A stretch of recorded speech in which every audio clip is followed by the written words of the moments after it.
الحمد للہ رب العالمین والصلاة والسلام علی عبد اللہ ورسولہ محمد وعلی آلہ واصحابہ وازواجہ وذریاتہ اجمعین. اشہد ان لا الہ الا اللہ واشہد ان محمدا عبدہ ورسولہ.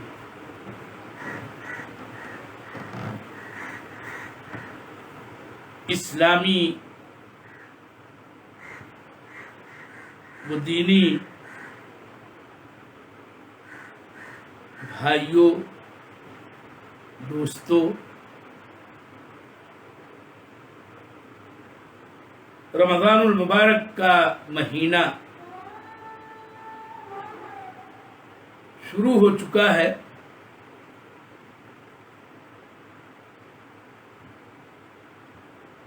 اللہ تعالی سے دعا ہے کہ اللہ تعالی ہمیں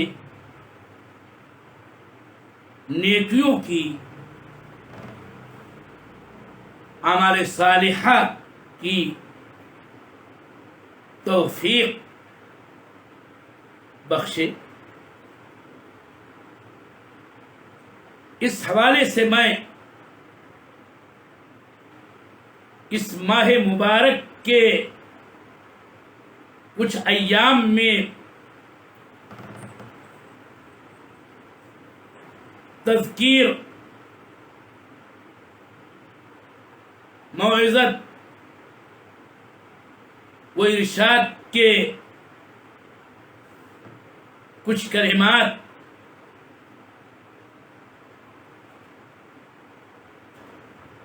آپ حضرات کے گوشے گزار کرنا چاہتا ہوں اس سوشل میڈیا کے ذریعہ،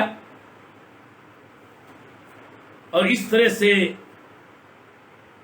اس نوع کے دروس کے سلسلے کا یہ پہلا درس میں نشر کرنا چاہتا ہوں. اللہ توفیق دے مجھے. آج میں جس موضوع کے تحت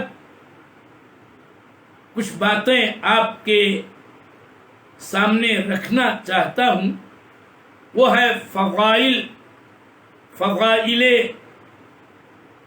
رمضان، فضائل صیام رمضان اور ہماری ذمہ داری.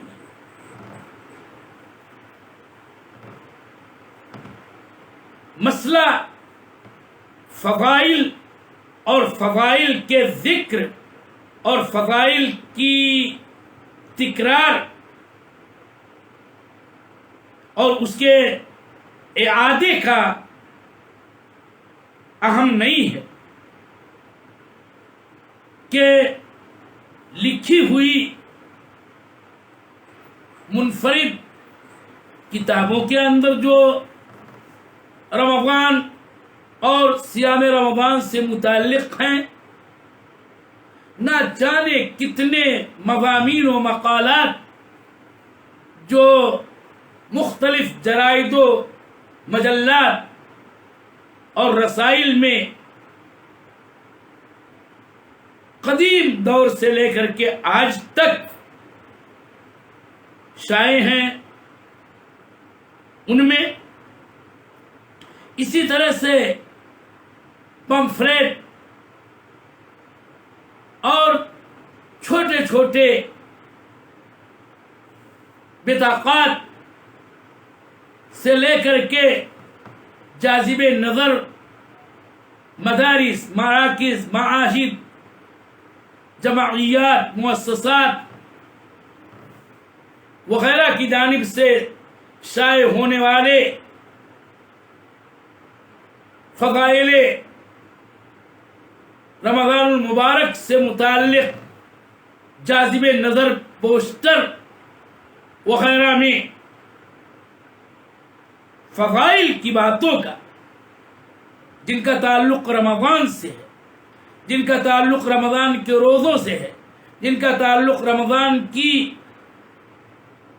مخصوص دہائی سے ہے وغیرہ وغیرہ، ان فضائل کا ذکر آپ اگر معمولی بھی پڑھے لکھے ہیں تو پڑھ سکتے ہیں، پڑھتے رہتے ہوں گے اور اس طرح سے جانتے ہوں گے.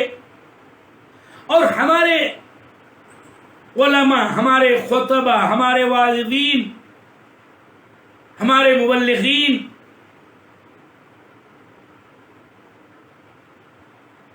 پورے رمضان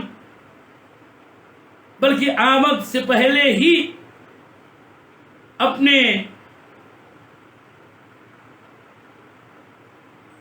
کلمات واضح و ارشاد میں، اپنے خطبات جمعہ میں، اپنے خطابات میں رمضان المبارک کے فضائل و مسائل کو بیان کرتے رہتے ہیں، بالخصوص فضائل پر روشنی ڈالتے ہی رہتے ہیں.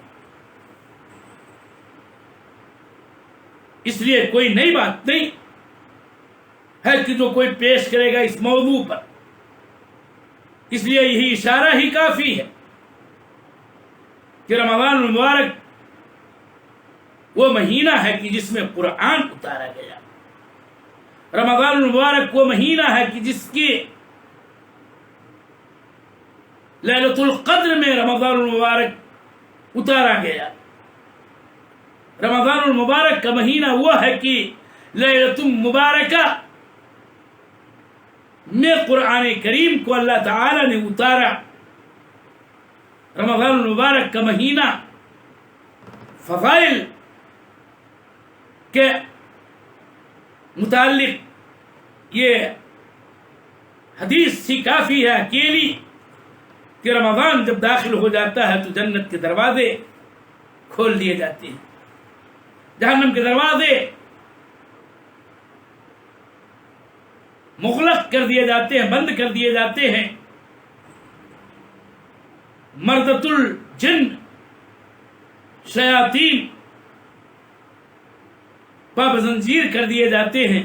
بشارت کی ایک دنیا ہے. میں تفصیل کے ساتھ فضائل کی احادیث کو آپ کے سامنے رکھنا بھی نہیں چاہتا.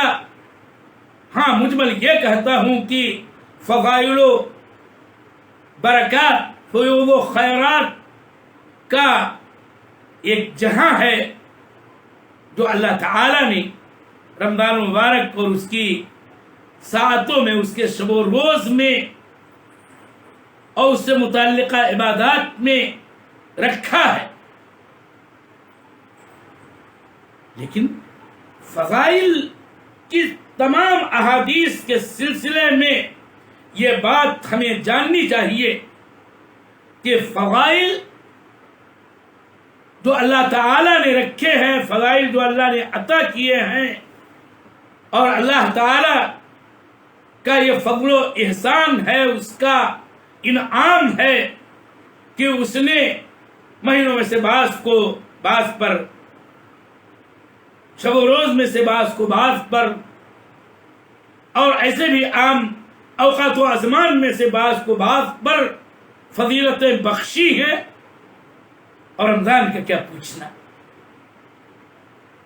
لیکن فضائل کے تعلق سے یہ بات میں نے کہا ذہن نشین رکھنے کی ہے کہ فضائل ہم بندوں کے دامن میں از خود سمٹ کے نہیں آ سکتے کہ جمع ہو جائیں اور ہم ان سے آراستہ و پیراستہ یوں ہی ہو جائیں. نہیں، بلکہ ان فضائل کو پانے کے لیے، ان فضائل سے استفادہ کے لیے، ان فضائل سے مالا مال ہونے کے لیے ہمیں کچھ کرنا ہوگا. اور وہ کچھ کرنا ہوگا جس کے کرنے کا حکم اللہ تعالی نے دیا، اللہ کے رسول صلی اللہ علیہ وسلم نے دیا ہے. غرضے کی وہ اعمال عبادات بجا لانا ہوگا کہ جن عبادتوں کو بجا لانے کی بنیاد پر ان فضائل سے ہم مالا مال ہوں گے اور اللہ تعالی کی اس ودیعت کردہ فضیلت کو پا کر کے اللہ تعالی کی خوشنودی ہم حاصل کر سکتے ہیں. ورنہ رمضان بے شک فضائل سے معمور ہے، لیکن مثال کے طور پر ایک شخص ہے جو رمضان المبارک کے اندر صلاۃ تک نہیں پڑھتا ہے، رمضان المبارک کے اندر صوم نہیں رکھتا ہے. یہ ایک مثال ہے اور ایسے لوگ پائے ہی جاتے ہیں. ٹھیک ہے رمضان میں قرآن اترا، مگر وہ رمضان میں ایک ایسا بھی بندہ ہے جو قرآن کریم کی تلاوت کچھ بھی نہیں کرتا ہے. اور ایسے ہی آپ کہتے جائیں. اور یہ عملی بات بھی ہے کہ بعض ایسے بندے ہیں کہ جو اعمال سے دور ہیں بلکہ کوسوں دور ہیں. تو کیا مجرد رمضان کے متعلقہ یہ فضائل اس کے کسی کام کے ہیں؟ یقیناً نہیں. اور آج کے اس درس سے میں اصل اپنے آپ کو اور اپنے سامعین کو یہی بتانا چاہتا ہوں کہ ہمیں ان فضائل و برکات سے مستفید ہونے کے لیے اور کما حقہ اس سے اللہ جل وعلا کی رضا و خوشنودی پانے کے لیے ہمیں عمل کرنا ہوگا کہ ہم تمام شعائر اسلام، تمام فرائض و واجبات دین، تمام ارکان اسلام پر عمل کرتے ہوئے نوافل عبادات کا کثرت کے ساتھ اہتمام کرتے ہوئے اور تمام مشروع عبادتی جس قدر بھی اعمال ہیں ان سے اپنے دامن کو بھرتے ہوئے ان فضائل سے فائدہ اٹھانے کے لیے اللہ تعالی سے دعا کرتے ہوئے کوشش کریں. ورنہ ایک سجا سجایا دسترخوان ہو لیکن اس تک پہنچ کر کے انسان اس کو اپنے منہ میں نوالے کے طور پر ڈالتا ہی نہ ہو، اس کی کیا قیمت ہے اس کے لیے جو اس سے دور ہے.